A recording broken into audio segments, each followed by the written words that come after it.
5 minutos faltan para las 11 de la mañana. Nos queda una hora de programa, o sea que todavía estás a tiempo de escribirnos al 11 31 26 0887 contando las peripecias del transporte público que hayas atravesado el día de hoy o la mañana de hoy, porque seguramente queda un rato más de viajar en colectivo, tren o subte por esta jornada. Y estamos ya en la entrevista de piso, la entrevista de las 11. Está con nosotros Alejandro De Masi, que integra el colectivo de La Tribu y también integra el equipo que trabaja en el podcast Radio Oculta. Ale, buen día, ¿cómo estás? Hola, Ro, hola, Lucas, ¿cómo andan? Buen día. Bien, muy bien. Bueno, y esta vez, a propósito de que se va a estrenar el episodio número 37 de este podcast, ¿hace cuánto? ¿7 años? 7 años, sí. Sí, ayer cuando le pasaba un poco de data a Mailu, me parece que fue 2017, 2018 que arrancamos a ir ahí al penal de Devoto con La Tribu. Claro, porque es un podcast que trabaja La Tribu con la Facultad de Filosofía y Letras de la Universidad de la UBA en el Centro Universitario de Devoto, que ya hace varios meses se anunció que va a cerrar la cárcel de Devoto, ¿verdad? Una vez más, porque es el anuncio que siempre cuando hay algún alineamiento entre el gobierno nacional y el gobierno de la ciudad se anuncia como medio un traslado. Esta vez, al parecer, hay un poco más de probabilidades porque, bueno, hubo un arreglo entre el gobierno de la ciudad y el gobierno nacional por los detenidos de la ciudad de Buenos Aires, las alcaldías, bueno, un poco de la situación que siempre se comenta. Y se terminó, o se está terminando, lo que sería el complejo nuevo, que es en Marcos Paz. Entonces, bueno, hubo un anuncio a principios de año, fin de año pasado, de el traslado definitivo de la cárcel de Devoto. Ojalá que no se haga realidad, pero bueno, al parecer está todo indicado que podría llegar a darse este año. Y el episodio que están estrenando justamente trata sobre el potencial traslado de las personas que están en la cárcel de Devoto. ¿Por qué decías ojalá que no se haga? ¿Cuáles serían las consecuencias de un traslado? ¿Qué implicaría? Bien. Un traslado? No, bueno, yo digo ojalá que no se haga. En definitiva, un poco escuchando a los pibes que están detenidos, claro, ahí en Devoto. En relación a su situación, a su presente, digamos, la cárcel de Devoto, para quienes no la conocen o que no viven en Buenos Aires, están escuchando esto, está en el centro, o sea, no en el centro, pero está en la ciudad de Buenos Aires, en la capital. Hay pocas cárceles en las capitales. Claro, quedaba la de Caseros en Parque Patricios, que sí, ya no existe más. Y después a nivel regional y mundial no hay tantos lugares que tengan cárcel. Generalmente las ciudades terminan sacando las cárceles para afuera. En la ciudad de Buenos Aires todavía está Devoto. Eso lo que hace, en principio, es dar una caja de resonancia a cualquier reclamo que no la tiene otro centro penitenciario que está en el medio del campo. Por ejemplo, Ezeiza, cuando alguno tiene la suerte de irse al aeropuerto a tomarse algún avión o ir a buscar a alguien, ve que está al fondo el complejo penitenciario. Imagínense un reclamo ahí. No hay vecinos que escuchan, no hay nadie que pase y que ve que está pasando algo o están reclamando algo. Entonces, bueno, hay algo neurálgico del complejo penitenciario de Devoto, que es la caja de resonancia que tiene. Y después algo básico, que es la facilidad y el transporte que tiene la ciudad de Buenos Aires para que cualquier persona vaya a visitar a un familiar en la cárcel de Devoto, cuando te trasladan, por ejemplo, a un complejo penitenciario federal, que puede ser Rawson, que puede ser Chaco, que puede ser un montón de lugares que bajo ningún tipo, sin ninguna justificación te trasladan, y de golpe tu familia tiene que organizarse, por ejemplo, para ir a visitar a Rawson. Y lo más importante es la experiencia del Centro Universitario de Devoto, que si bien todas las universidades, los complejos penitenciarios tienen de alguna u otra medida centros educativos o experiencias de educación en contexto de encierro, el CUD cumple 40 años, el año pasado cumplió 40 años, o sea, del 85 que está. Entonces, tiene una importancia trascendental en lo que es Devoto. La Universidad de Buenos Aires ahí tiene un pisa fuerte, digamos, en relación a todas las materias que se pueden dar o carreras que se pueden dar. Entonces, bueno, sabemos que si se desarma Devoto, si se traslada a la cárcel, todas estas experiencias van a mutar y muy probablemente terminen siendo un poco menos fuertes de lo que son ahora. Sí, me imagino que también el peso de la Universidad de Buenos Aires en Devoto, que comentabas recién, no tiene que ver solamente con lo educativo. Me imagino que también históricamente hay un vínculo, un estar atento a situaciones. ¿Cómo lo has visto eso? No, a ver, de todas las carreras que hay en la Universidad de Buenos Aires, hay pocas, entre comillas, que se dictan adentro de la cárcel. No todas las universidades tienen sus carreras en contexto de encierro, pero lo que decías vos, Lucas, es hay una comunidad educativa que trasciende un poco la materia o la carrera que están tomando. O sea, los profesores construyen vínculos con las personas detenidas, Digo, el taller de radio llega por lo que se llama talleres extracurriculares, o sea, no depende de ninguna matrícula en particular, sino que surge a partir de una charla que dio la Facultad de Filosofía y Letras adentro del penal, donde un compañero en su momento de la tribu fue a contar una experiencia de un programa de cumbia que tenía, Cumbia de la Pura, y que comentó que era en una radio comunitaria. Los pibes se le implantó la semilla de que es una radio comunitaria, y cuando dijeron, che, acá tiene que haber una radio, inmediatamente llamaron a la tribu. Este ejemplo que doy es para decir que, un poco como con la línea que estás haciendo vos, Lucas, de que la universidad, si bien hay una carrera universitaria, les sirve estudiar, lo que se genera es una comunidad que trasciende lo educativo y construye algo distinto dentro de la cárcel, digamos, que es difícil de hacerlo muchas veces. ¿Y Radio Oculta se trabaja en el contexto de ese taller de radio? La Radio Oculta es un taller extracurricular. Cuando decimos taller extracurricular es que puede cursarlo cualquier persona que está haciendo una carrera universitaria, pero también puede cursar se puede anotar cualquier persona independientemente de que haya terminado el primario o el secundario. Entonces lo que hacen ahí es anotar, se pasa como medio una lista por todos los pabellones, y las personas que están interesadas en participar, se les hace lo que se llama una bajada, y bajan especialmente al taller. Esos talleres que se dan dentro de la universidad pueden participar población universitaria y población no universitaria. Eso lo que damos hace 7 años, fue mutando porque arrancamos siendo como una materia en una diplomatura de experiencias sociocomunitarias. Después nos metimos a dar un taller de edición, una pésima idea nuestra, de decir, che, enseñemos edición acá adentro, y bueno, al final no funcionó mucho. Terminamos haciendo un programa de radio que salía los jueves a la medianoche acá, que era muy interesante, pero bueno, era como poner un micrófono y empezar a hablar, y capaz que el programa duraba 2 horas y media. Cayó la pandemia, ahí bueno, no pudimos ir por un tiempo, 1 año y medio, casi 2 años, y cuando volvimos, un poco por lo que escuchábamos nosotros afuera de lo que estábamos haciendo y también por lo que escuchaban ellos, les propusimos hacer un formato un poco más corto, conciso, y también pensando en que la intención es, más allá de que hay algo, o casi todo se explica por lo que pasa ahí adentro, y vamos por lo que pasa ahí adentro, bueno, estamos haciendo un producto de comunicación, está bueno que sea amigable para la gente que lo escuche, y entendíamos que dar algo de 20 minutos para escucharlo es lo mismo que dar algo de 2 horas. Entonces, bueno, nada, empezamos a virar un poco al formato de podcast, que lo producimos ahí adentro, con temas que llevamos nosotros por interés personal, puramente personal, muchas veces desarmando prejuicios, y muchas veces ellos proponen temas que son no exclusivamente de la cárcel. O sea, nuestra intención es que saquen un poco, la persona que está detenida tiene una identidad muy fija que está presa, entonces se consideran presos, son presos, bueno, entonces un poco con charlas con ellos, che, están presos, es una identidad como medio transitoria, van a recuperar la libertad en un momento, pero son padres, son amigos, son hinchas de fútbol de algún equipo, les gusta cocinar, ¿viste? Entonces, empezar a pensar que sus producciones no necesariamente tienen que hablar constantemente de lo que pasa dentro de la cárcel. Hoy en día tenemos como toda esta fetichización de la cárcel con estas series históricas. Ahora, por ejemplo, En el Barro. Sí. ¿Hay alguna opinión de eso? ¿Se arman esos debates? Porque está como esta idea de, viste, bueno, pasó en su momento con El Marginal, después, bueno, ahora En el Barro, que es como un spin-off y demás. Sí, antes Tumberos. Antes Tumberos. ¿Cómo es el vínculo entre lo que se llega a ver en estas ficciones, sobre todo locales, y lo que ven las personas ahí adentro? Pasa algo que me pasa a mí también, ¿no? Como medio o sea, no, el Barro no la vi, pero me acuerdo que El Marginal, creo que la temporada 1 y la 2 la vi, y era como medio una indignación, pero la veo.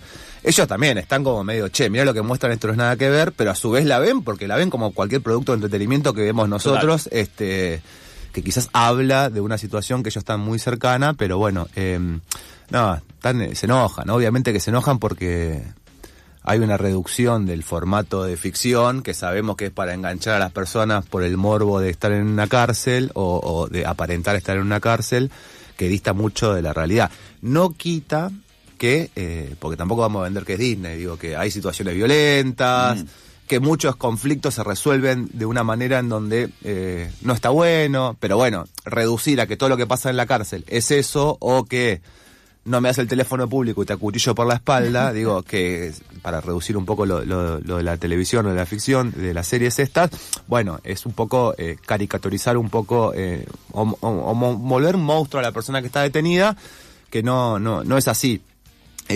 Con lo cual hay una cosa de enojo, de distancia, pero que también lo veo. De hecho, con la del Barro, que bueno, que es una cárcel de mujeres, se reía mucho, porque, no sé, un pibe me decía, no, me llamó mi compañera y me dice, che, las pibas que están, porque bueno, devotos solamente de varones, pero también hay complejos que son mixtos, o que conviven un pabellón de mujeres, uno de varones, decía, no, pero no hay pibas así en la cárcel de verdad, le decía una compañera del pibe claro. cuando hablaba de la China Suárez, digo, estaba presa la China Suárez, digamos, en el penal del Barro. Pero bueno, hay una especie de enojo también, lógico, ¿no? Porque, digo, no, los construyen como monstruos, los relatan como monstruos, los narran como monstruos, y ahí tienen pocas herramientas para desarmar eso. Los narran como monstruos, no solamente las ficciones, la sociedad también. Y recién decías esto, ¿no? ¿Qué pasa cuando, que te pasa a cualquiera, te narran de una manera, te lo dicen tantas veces que te lo empezás a creer vos?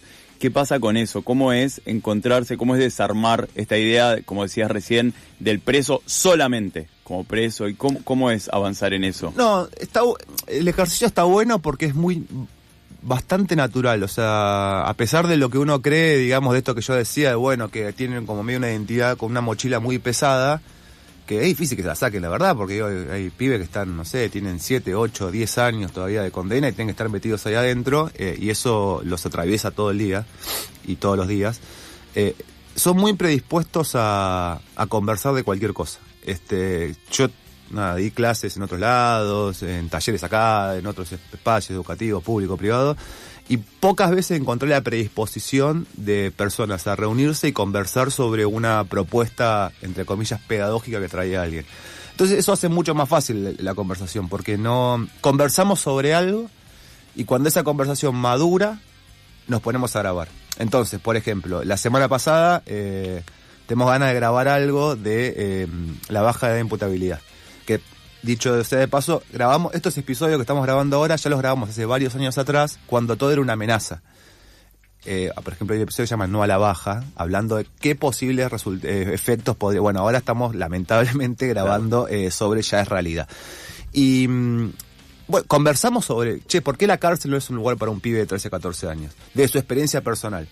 Ahí afloran sus historias personales. Muchos pibes robaron o cometieron algún delito de 13, 14 años. Entonces, está bueno porque, por ejemplo, el miércoles pasado le decíamos, ellos tienen como algo de, bueno, hay que rescatar a los pibes, hay que rescatar a los pibes. Entonces hay preguntas que salen, incluso entre ellos, que, ¿cómo te va a escuchar un pibe ahora de 13, 14 años que está en cualquiera cuando vos tenías 13 y 14 años y te dijeron eso y vos no te rescatabas? Esa conversación, que a veces se traba, a veces no, va madurando a un punto que dijimos, estamos para grabar, por ejemplo. Entonces ahí se desarma la conversación más informal y nos ponemos en tono de, bueno, vamos a grabar sobre este episodio. Con lo cual es bastante natural. Uno no tenemos que forzar de, bueno, ahora dejan de ser presos. Son todo a la vez. Y los temas, los tópicos que vamos sacando van fluyendo en un punto de la conversación de que en un momento te das, o sea, es difícil decir te olvidas que estás ahí adentro porque suena como muy naif. Pero sí, te olvidas un poco que estás ahí adentro, digamos. Como cuando estás conversando, mirándote la cara 10 personas sobre un tema particular, no importa dónde estás hablando. Entonces hay algo de eso que tiene la experiencia, por ejemplo, de lo que hacemos nosotros, que buscamos eso, como medio, conversemos sobre este tema. No importa qué estamos haciendo ni quiénes somos, vamos a hablar de esto. Así que va por ahí un poco. Estamos charlando con Alejandro De Masi, que es integrante del colectivo La Tribu y también es parte del equipo que trabaja en el podcast, que produce el podcast Radio Oculta, a propósito del lanzamiento del episodio número 37.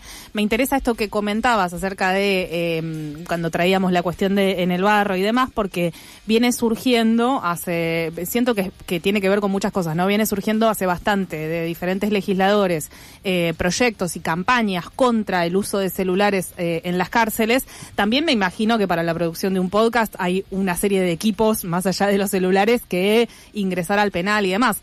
Sí. Más esta cuestión de la mudanza o potencial mudanza, y que cuanto más alejado de centros urbanos está un espacio de detención, bueno, más necesitan las personas detenidas alguna otra forma de contactarse con sus familiares.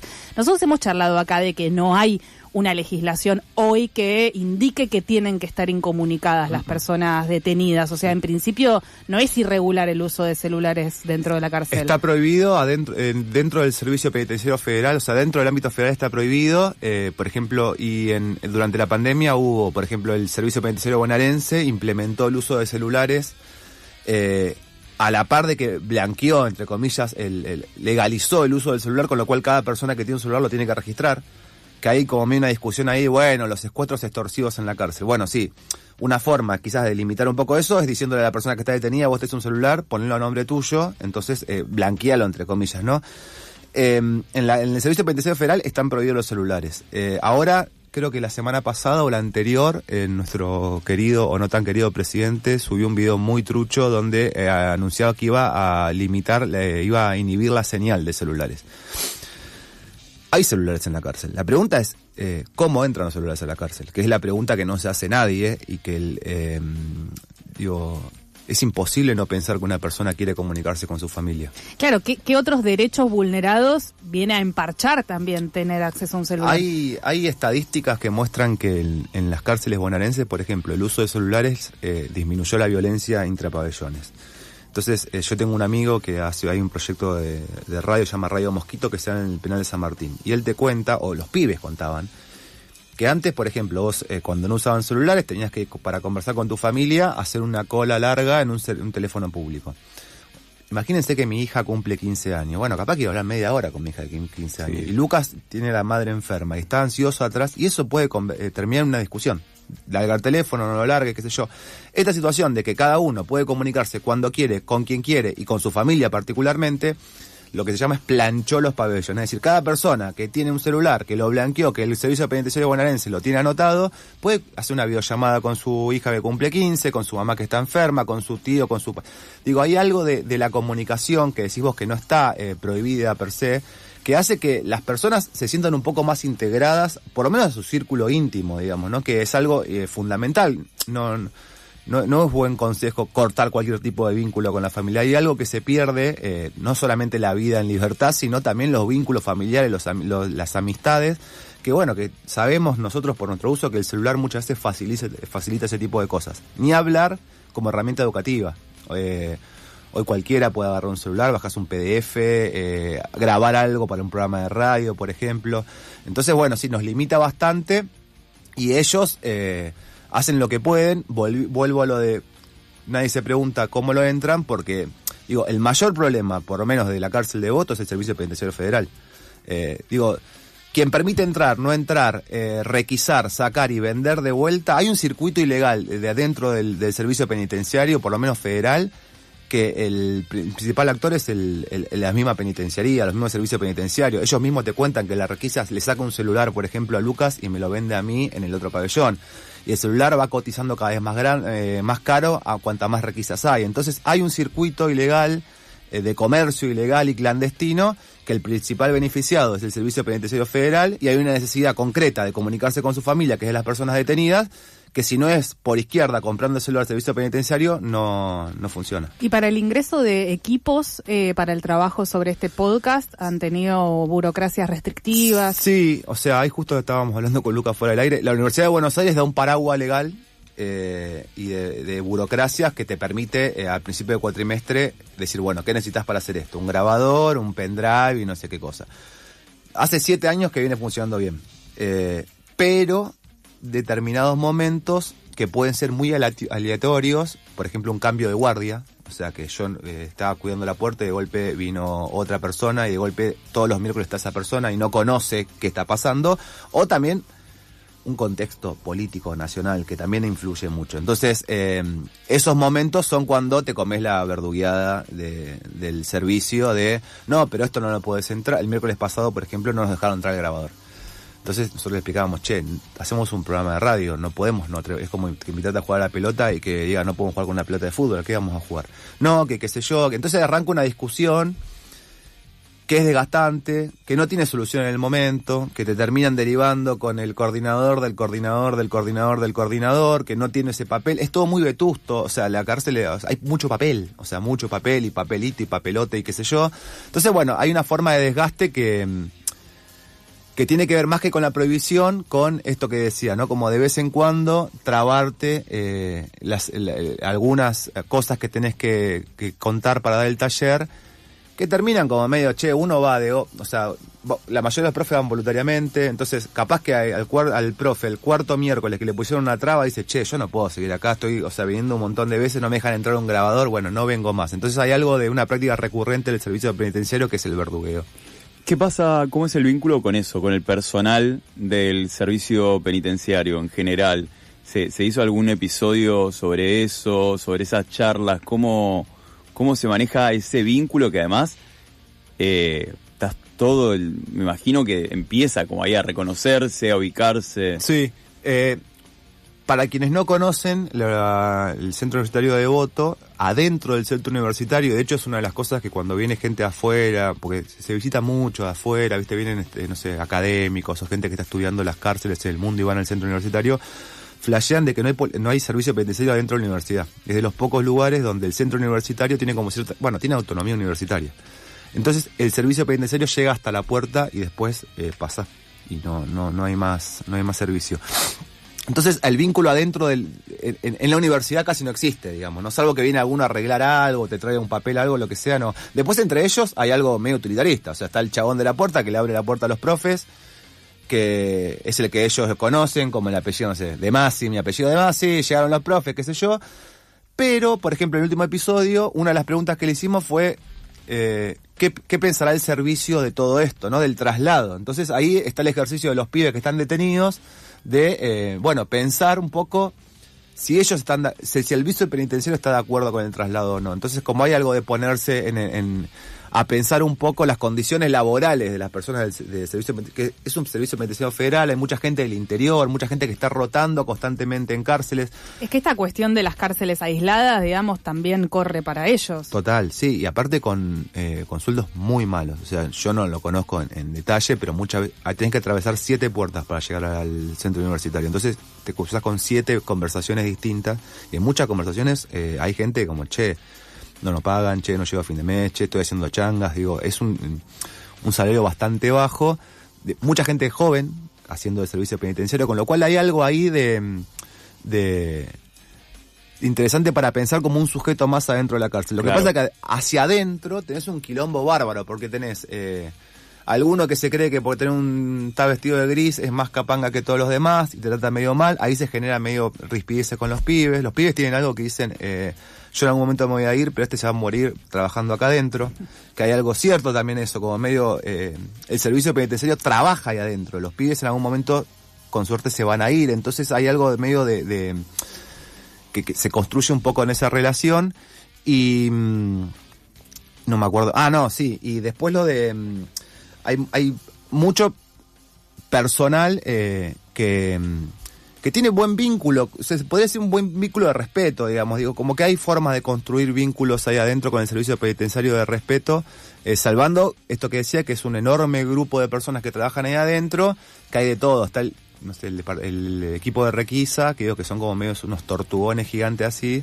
que esos, construyen a partir de la violencia y del robo a las personas detenidas, literalmente el robo a las personas detenidas. Hay un episodio que se llama La Requisa, que para quienes lo busquen pueden escucharlo, que arranca un pibe diciendo, imagínense salir a la calle y que te roben toda la semana. O sea, sistemáticamente todos los martes te roben todo. Entonces el chabón salía a la clase con una bolsa de nylon, con un gel, un shampoo y un jabón. Entonces le preguntamos por qué andaba con eso. Y era porque, decía, a mí mi familia me trae un gel que me gusta usar, como cualquier persona le gusta usar un gel, y si lo dejo en el pabellón me lo roban toda la semana. Entonces, ahí es imposible construir un vínculo sano, digamos, dentro de la cárcel. Entonces, depende quién, depende cómo, depende el momento y depende el contexto también, lamentablemente.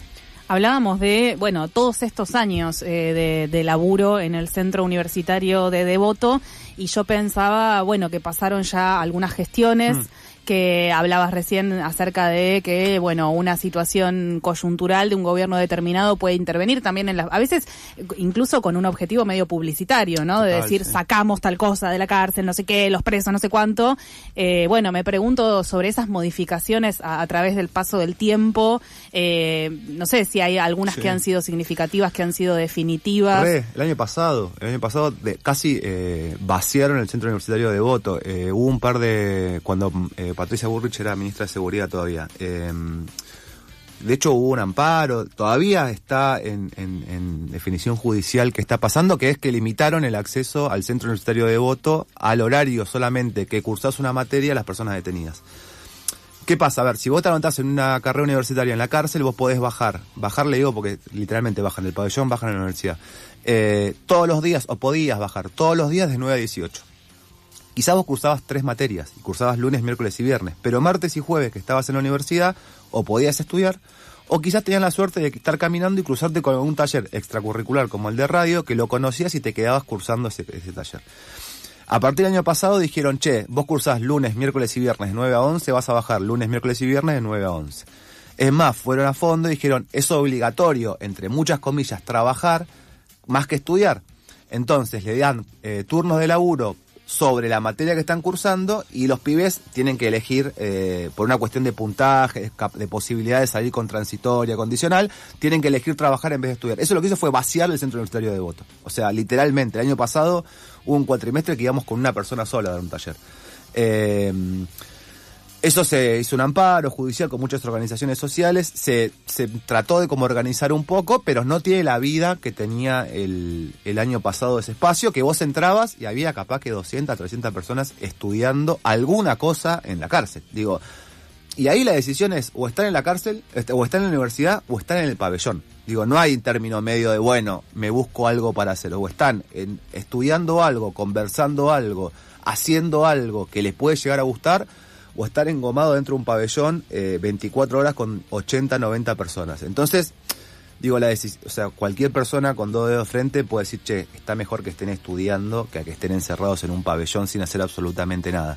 Bueno, eso cambió bastante y la parte laboral, si bien no es mi expertise, sé que con la reforma laboral también ellos tenían anclado el salario mínimo vital y móvil a las tareas de mantenimiento y de trabajo que hacían adentro del servicio penitenciario, adentro de la cárcel. Ellos trabajan, sus trabajos son limpiar los pabellones, cocinarles al mismo servicio penitenciario, limpiarle los baños al servicio penitenciario, y eso desanclaron el salario mínimo vital y móvil a lo que cobran ellos, y ahora, bueno, nada, por ejemplo, les pagan lo que quieren, digamos. Entonces también hay una problemática, porque quizás eran 260 lucas, que para nosotros no significa absolutamente nada, pero para ellos es comprarse un queso cremoso que la familia no puede comprar afuera y que lo tienen que comprar en un almacén que está dentro de la cárcel. Entonces digo, hay una preocupación por el trabajo y por la educación desde el año pasado bastante fuerte, sí.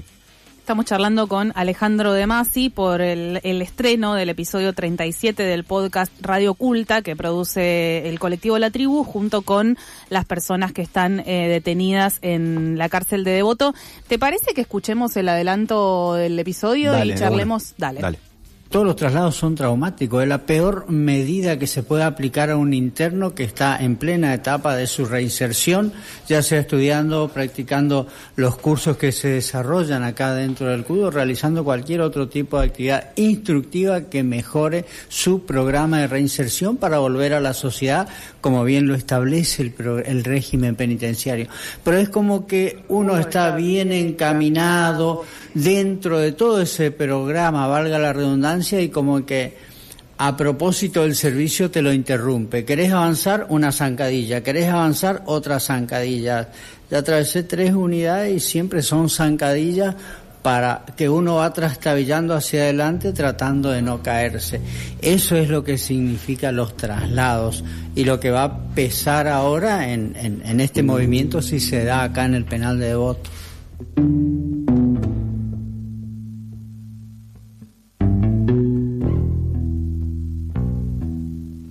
Radio Culta, episodio 37, Resistiendo el traslado.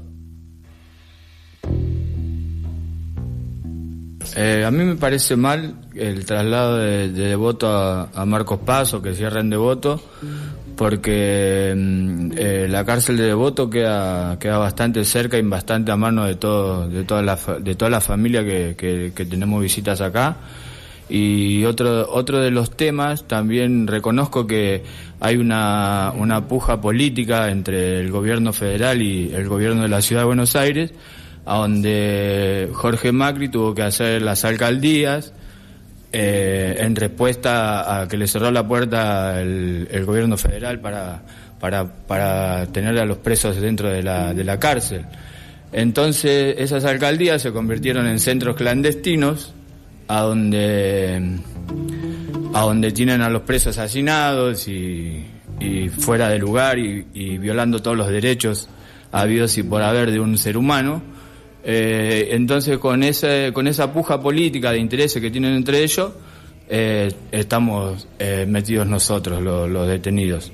Y al mismo tiempo también reconozco que los vecinos de Devoto y demás quieren que sea el traslado lo más urgente posible, pero a nosotros nos sacaría, yo creo de mi parte, que nos sacaría muchos beneficios a nosotros, el CUT, el Centro Universitario de Devoto, y eso a nosotros nos causaría un gran problema porque es una puerta, una ventana que nosotros tenemos ahí para abrir el día de mañana, salir en libertad un poco más educado o con otro pensamiento más positivo o si se quiere más radical.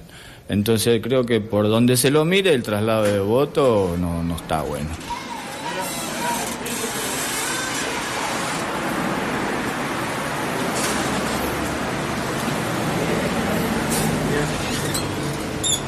El servicio con respecto al traslado, sabemos que le juegan contra.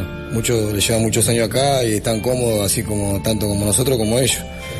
Y entran como una serie de incertidumbres, preguntas también con doble sentido. Che, ¿y ustedes qué están haciendo? Saben que el CUD es fuerte en todas las cuestiones, tanto también como en el interno, como también para ellos. Saben que una de las primeras características del CUD es tener conocimiento, ¿no?, con respecto a todo lo que son el traslado, las políticas, serie de cuestiones, pero siempre está la pregunta del servicio, que por ahí te la pregunta con Adoro, che, ¿y qué van a hacer ustedes? ¿Van a tomar medidas cautelares? ¿Se van a oponer con el tema de traslado? Porque sabemos que también a ellos les juegan contra. Hay personas acá que llevan 20 años y como que se les naturaliza también el trabajo y quieren seguir acá y no se quieren ir porque es un gasto a diario. Sabemos que también el salario de ellos es muy bajo y juegan contra en todos los ámbitos.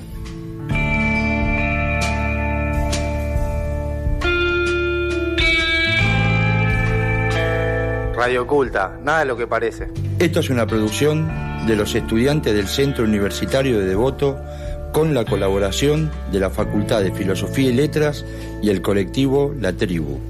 Bueno, ahí escuchábamos el adelanto entonces del episodio 37 del podcast Radio Oculta. ¿Cuántas edades se escucharon? ¿Cuántas edades? Sí. ¿Cuántas tonadas, no? También en las tonadas, eso, parte de esto tiene que ver con cuando escuchás, saber como provincias, lugares, edades, un montón de situaciones. Che, me quedé pensando mucho en, muchas cosas, pero recién hablabas de el almacén.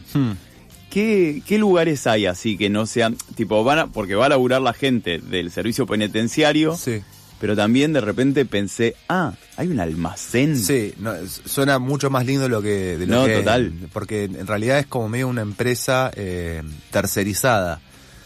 De hecho, los pibes están bastante calientes con eso. Una empresa tercerizada que vende algunos productos que la familia no puede ingresar por seguridad. Los reglamentos de seguridad son particularmente extraños. Le voy a dar un ejemplo y no me voy a ir por las ramas. Pero, por ejemplo, si vos querés entrar sándwiches de miga, podés entrar sándwiches de miga de jamón y queso, pero no de salame y queso. Explíqueme la diferencia entre el salame y el jamón con fiambre cortado. No te dejan entrar eso. O sea, no pasás una bandeja de sándwiches de miga. ¿De qué son? De jamón y queso. Buenísimo. ¿De qué son? De salame y queso. No podés. ¿Pero por qué? No se puede. Sacando eso, digo, como el salame no se puede entrar, hay cosas que no se pueden entrar. Claro. Entonces, lo que hace el servicio penitenciario es ofrecerlos adentro. El tema es que ¿quién regula el precio de eso? Nadie. Entonces, un queso cremoso que afuera te puede salir, no sé, 6.000 pesos el kilo, dentro de la cárcel vale 15.000 pesos el kilo. De hecho, nosotros en un momento quisimos hacer un episodio, todavía no lo hicimos, de comparar precios de lo que sale adentro, no sé, una Presto Barba, espuma para afeitar, no sé, algún tipo de producto de limpieza que no se ofrezca afuera y lo que vale afuera. Hay algo de eso que... Pero bueno, este almacencito cooperativo, si podemos decirlo de alguna manera, que es un negocio de alguien que lo puso el servicio penitenciario ahí, que de hecho los pibes están indignados porque factura como monotributista y dice, es imposible que facture como monotributista. Bueno, es una de las cosas que se encuentran ellos ahí adentro. Y después, yo no conozco, o sea, yo digo voy a la cárcel, pero voy al centro universitario, que es el espacio educativo. Hay mucho profe de secundaria, de primaria, hay un espacio como si fuese una escuela, básicamente. O sea, uno pasa y están aprendiendo. Yo tengo uno de los pibes, fue horrible decirlo, un compañero que está cursando el taller de radio, Pelé, que no lo va a escuchar, pero le mando un abrazo grande. Hizo primaria, secundaria y está estudiando la carrera universitaria en los últimos 8 años adentro de la cárcel de Devoto. Entonces, bueno, hay como medio mucho de eso, ¿no? Como medio cuando entra uno al centro universitario de Devoto o al espacio educativo, se encuentra como con mucho esa situación, mucho profesor de unas carreras o de primaria, secundaria, como tirándole una onda a los pibes, que básicamente es un poco lo que está pasando ahí. ¿Cuándo y dónde podemos escuchar el episodio 37 que se llama Resistiendo al Traslado, por la intención de trasladar a las personas detenidas en la cárcel de Devoto al penal de Marcos Paz, y que escuchamos recién en el adelanto? Mañana con seguridad va a estar, si buscan en Spotify Radio Oculta, todo junto, con una sola O, van a encontrar 2 cosas. Uno, los viejos programas de radio, y después otra pestaña que son podcasts. Ahí va a estar cargado a partir de mañana, en YouTube también está cargado. Y creo que en la página de la tribu también se carga. Y bueno, nada, les recomendamos a quien tiene ganas de seguirlo y de compartirlo. Es una forma de ayudar, porque es difícil ayudar. Escuchaba recién cuando estaban hablando con Horacio Ávila, que vos decías, y vos también, no son baldosas, está bueno alcanzar un vaso de agua o algo, una situación. Yo pensaba, ¿cómo carajo se puede ayudar a una persona que está detenida? Hay acciones concretas, ¿no? A veces, pero después la otra es compartir lo que hacen ahí adentro. O sea, no solamente el taller de radio, hay un montón de talleres, un montón de experiencias que hacen cosas que salen para afuera, y que si alguno tiene un poco de empatía empatía en el sentido de no romantizarlo, sino de decir qué bueno lo que está pasando, es compartirlo. Es como compartir el episodio, escucharlo, pasárselo a alguien que quizás piense completamente distinto y tenga ganas de escuchar otra cosa que pasa dentro de la cárcel. Creo que es la manera de desarmar un poco lo que hablábamos al principio de, productos que buscan cierto objetivo de ficción, qué sé yo. Hay algo de desarmar que es, contar un poco lo que pasa realmente ahí adentro. Ale, obviamente gracias por toda esta data. Siempre hacemos la pregunta de qué te llevas al fin del mundo, pero vamos a cambiarla hoy. Vamos a cambiarla, y ¿sabes lo que te quiero preguntar, Ale? Vos, si pudieses, cualquier cosa, puede ser desde un sentimiento hasta un objeto, lo que sea, si pudieses llevar algo a los pibes que están ahí, que están estudiando, si le pudieses llevar algo de afuera, lo que sea, Okay. O sea, puede ser hasta un evento, o sea, vamos, ya que estamos Bien. ahí, o sentimiento, lo que sea, ¿qué le llevarías a los pibes? No, bueno, un celular. Un celular, o sea, poder romper el muro, digamos, Sí. no literalmente como escapándose, sino con un vínculo, que se puedan construir un vínculo constante. O sea, a mí me encantaría poder hablar con ellos y producir cosas cuando no estamos en el taller. Digo, hay mucho tiempo que ellos, profe, pensé esto, profe, el otro. Bueno, una forma de que estén más cerca de lo que nos pasa. Y después, digo, no sé, se me puede ocurrir hacer un mega asado, digo, porque cuando, ¿qué quieren comer? Asado, ¿qué gana de comer un asado? ¿Qué gana de hacer esto, que lo otro? Pero me parece que cualquier manera de construir puentes entre la cárcel y el afuera, que sean continuos, sólidos y que permitan a ellos salir un poco de esto que hablábamos antes, de estar presos todo el tiempo, me parece que puede ser cualquier cosa que podemos llevar dentro de la cárcel. Alejandro De Masi nos visitó entonces a propósito del lanzamiento del episodio 37 del podcast Radio Oculta, Resistiendo al Traslado, que mañana van a poder escuchar, sobre también el trabajo del colectivo La Tribu en el Centro Universitario de Devoto. Gracias, Ale, por pasar por este programa. Gracias a ustedes por invitarme.